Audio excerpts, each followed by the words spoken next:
Eu, infelizmente, comecei a ter o contato com as drogas por via amizade, né? Foi dentro da escola e até a minha própria família tinha contato ali com álcool, com cigarro. E dentro da escola eu comecei a ter os primeiros contatos com cigarro, depois com álcool e aí a maconha, né?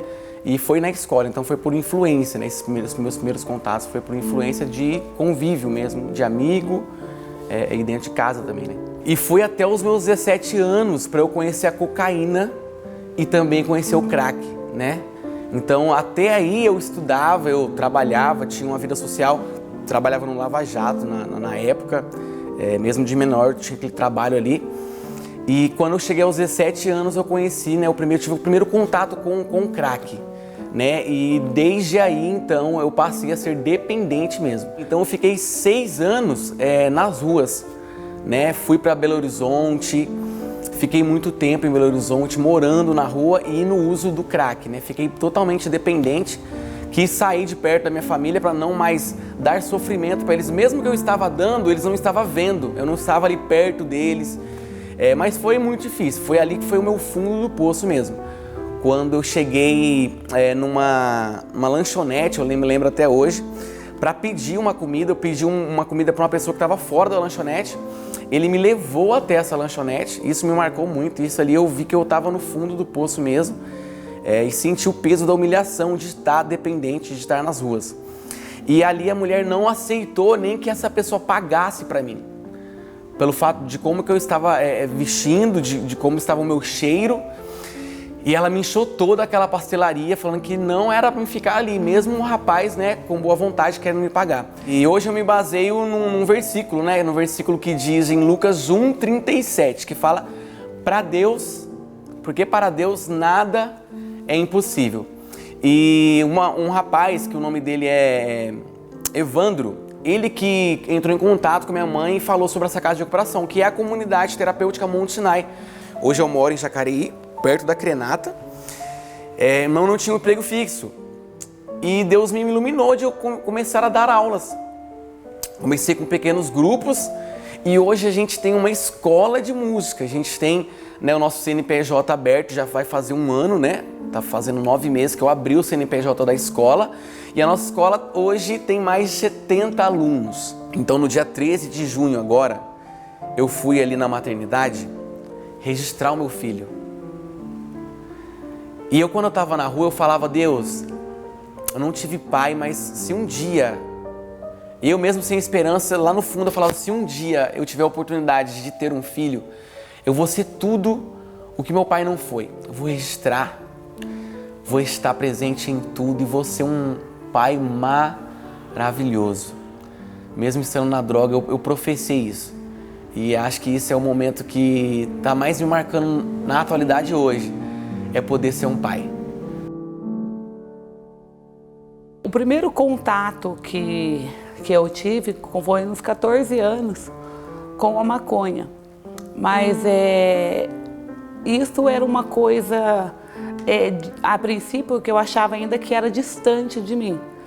Porque na época,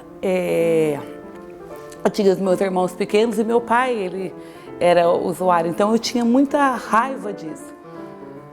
Mas os anos se passaram e eu arrumei um namorado, qual eu me apaixonei completamente por esse rapaz.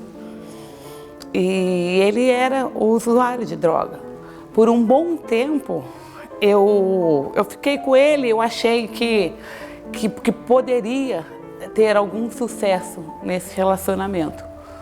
Mas logo depois nós tivemos um filho e depois, quando o filho tinha uns 7 anos, eu tive depressão, eu achava falei, nossa, que a mulher muda o homem, que porcaria de mulher que eu sou, que ele tá assim. Até que teve um dia que eu falei, não, isso é muito bom, você troca família, você troca tudo, eu quero isso para mim também. Foi quando eu comecei a fazer uso de cocaína com ele. Quando nós conhecemos o crack, foi muito rápido. A decadência foi muito rápido. O crack, ele roubou tudo de mim. Ele roubou minha dignidade, minha moral, minha família. Em 6 meses usando crack, eu fui parar na beira da Dutra. E ali, na beira da Dutra, acontecia muitas coisas para conseguir a droga. Prostituição, roubo.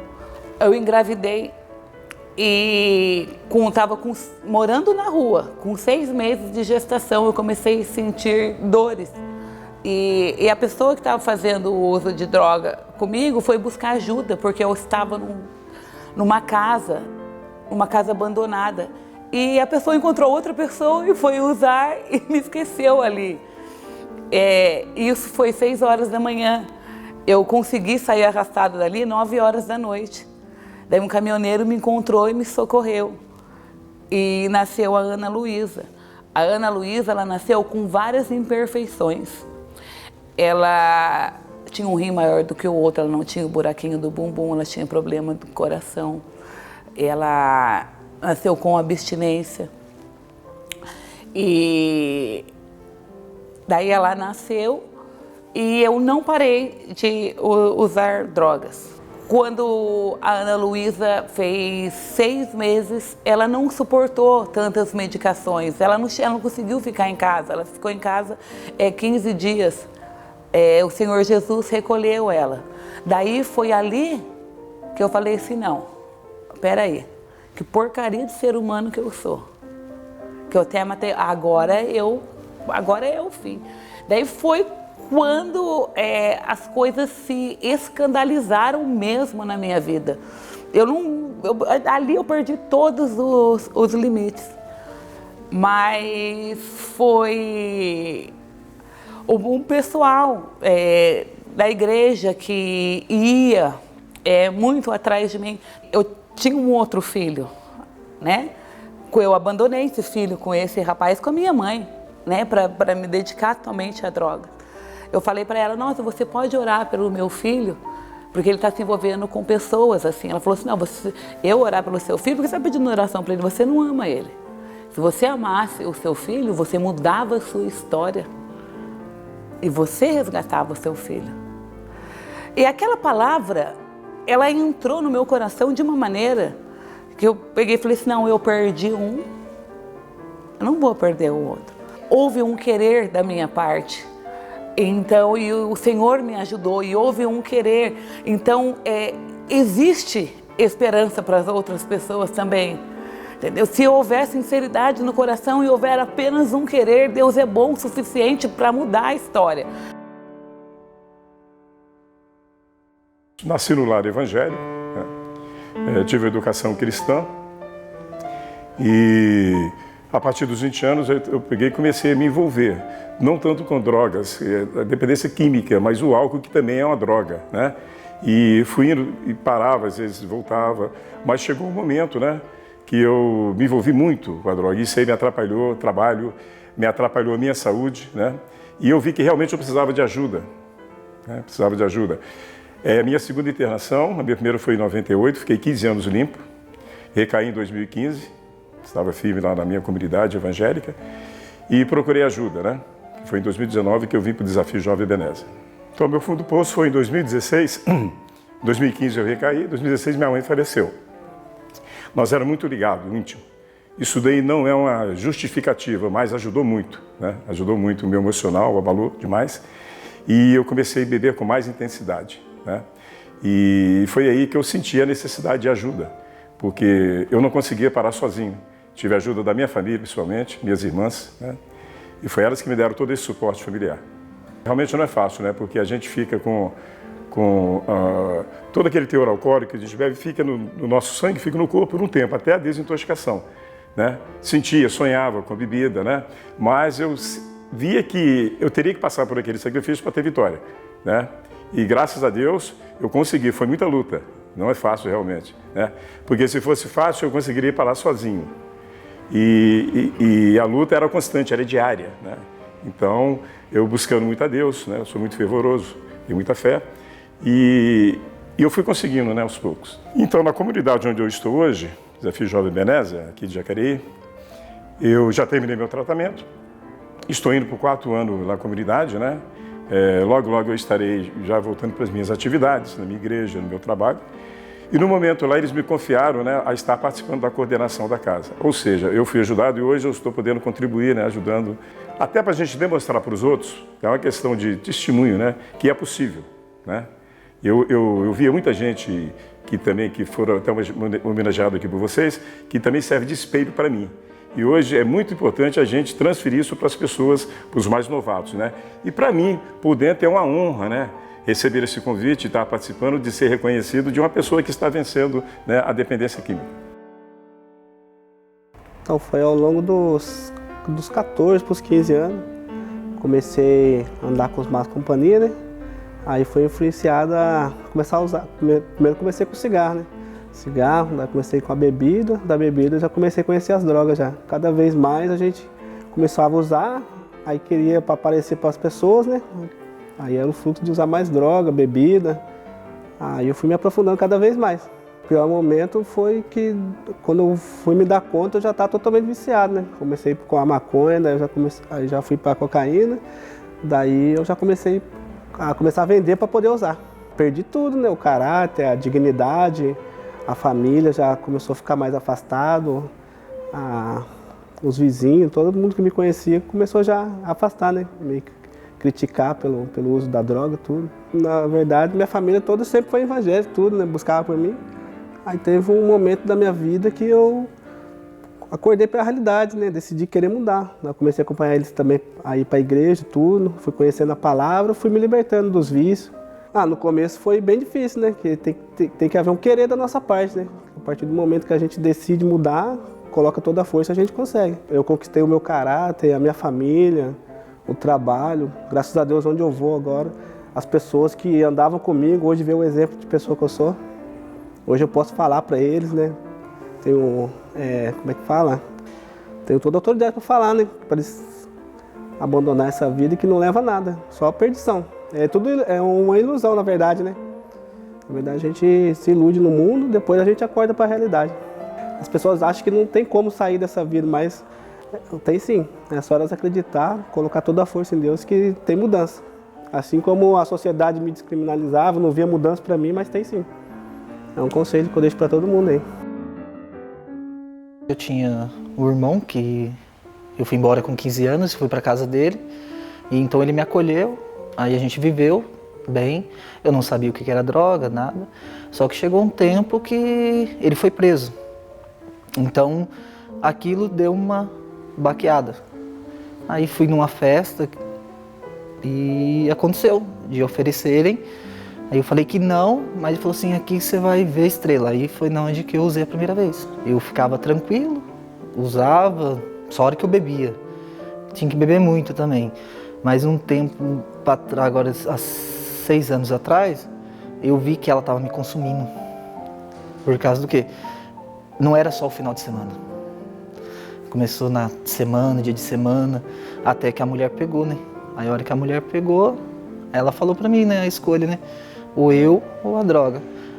Mas antes disso foi outras coisas, né? Que eu quase matei minha família, né? Aí o filho veio e falou pra mim, né? Pai, por que você faz isso com a gente? Aí foi ali que Deus entrou na minha vida de verdade, né? Acidente de carro. Bebi muito, não tinha cocaína, então eu passei do limite. Como eu não consegui pegar, aí... Porque ela dá uma amenizada, né? Então não deu aquela amenizada. Eu disse que eu não lembro, mas falaram que eu soquei o carro no barranco. Foi pela esposa. Ela falou assim, eu não vou largar você porque eu amo você. Mas para você estar comigo, a gente vai procurar ajuda. Aí foi onde que eu conheci. Ela pesquisou bastante e conheceu a Pastoral da Sobriedade. Aí eu comecei a participar da pastoral. E a única coisa que eu fiz para parar da cocaína foi parar de beber. Então eu fiz que não ia beber mais. Eu não bebendo, eu não uso. Então aí fui seguindo. Ela falou, vai ser difícil. Tive que se afastar dos amigos, se afastar da mal companhia, que é amigo em si, né? Alguns são os amigos, mas os outros realmente, isso aí depois que eu coloquei na cabeça que era assim. Porque hoje eu tenho, assim, meus filhos olhar pra mim e falar, poxa, hoje eu tenho um pai. A minha mulher fala assim, tá certo que a gente tem as turbulências, porque a hora que a gente segue a Deus, tudo é difícil. Então, mas nas horas lá falando, agora eu tenho um marido. E principalmente os filhos, que hoje eu posso participar mais da vida deles. Então eu participo muito, como futebol, conheço todos os amiguinhos, levo para jogar bola, e academia, a saúde melhor. Então é tudo de bom, né, cara? Quando era mais solteira, de curtição, né? Naquela época, Caraguá, isso.